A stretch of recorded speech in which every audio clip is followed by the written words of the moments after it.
ਸਿੰਘ ਸਾਹਿਬ ਆ ਗਏ। आज 25 तरीक बंदे आने ने ये सब आज आओ वाह जी वाह, क्या बात है।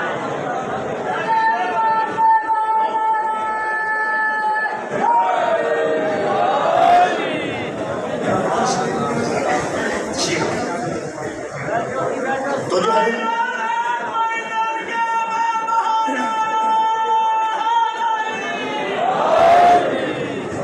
और बैठ जाओ मुराद, और बैठ जाओ। हर शह हर बंदे वाली नहीं होती, हर शह हर बंदे वाली नहीं होती। ਤੁਹਾਡੇ ਵਾਲਾ ਮੈਂ ਨਹੀਂ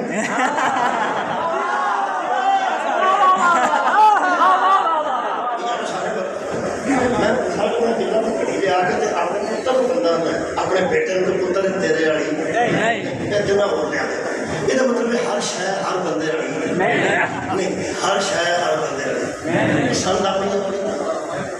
पसंद अपनी अपनी नसीब एक तो नसीब की गल है, दूसरे बंदे समझते हैं आ शह तेरे वाली नहीं। बंदा जो ताश से बैठा हो सारा दिन ते बंदे को आ जाए कि अपनी उल्टी तस्दीक वो ताश